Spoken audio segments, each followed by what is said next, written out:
Revelation 2:6. But you have this in your favor. You hate the practices of the Nicolaitans, which I also hate. Today, we're going to be talking about hating the things that Jesus hates. When we learn to hate the things that Jesus hates, it helps us love the things that he loves. But why does Jesus hate sin?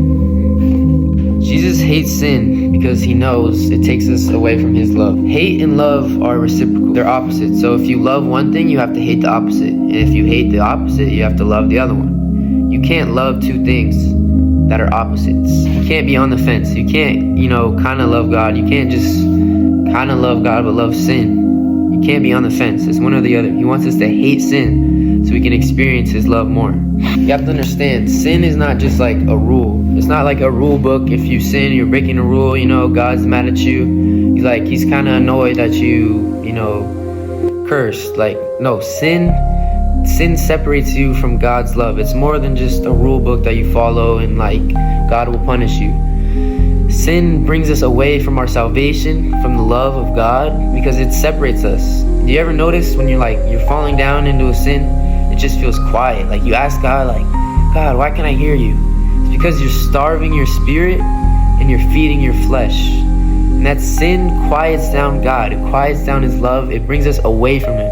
It makes the gap larger. When we cut out sin, all that stuff in the middle, it closes us in. Saying this, no sin can make the gap too big. There's always going to be a way, and that way was Jesus. The gap can never be too big from your sin. You gotta acknowledge and say I messed up. Lord, I'm done with this. This is not fulfilling me. Help me. And no matter how big that gap is, if it's this big, if it's this big, it will always shrink. You're always saved because of what Jesus did.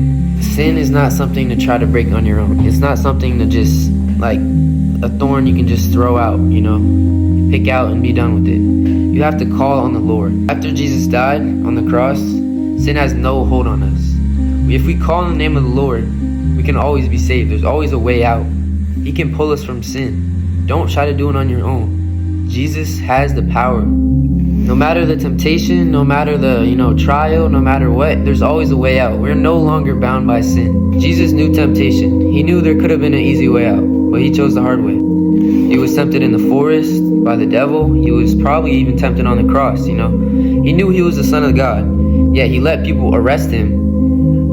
He let people spit at him. He let people attack him. He let people call him names and blaspheme him. He could have killed all of them, but he had the humility to stay silent. He chose to stay silent through all that, through all the beatings, all the spitting, all the words, everything. He had the humility to stay silent. He did not give in to temptation. He didn't sin. He didn't sin because he knew what was in heaven was better than what's on earth. He knew that God's love was better than the temptation of just going the easy way out. There's going to be storms, there's going to be temptation, it's going to be hard, all these battles. But if you call on the Lord, none of those will overtake you. No matter what, if you're with God, if you have your firm foundation, you'll never be shaken. You always have something to rejoice about. You can always rejoice that Jesus won and that you're saved and you're going to heaven. I hope this message helps someone, and keep following Jesus. Peace.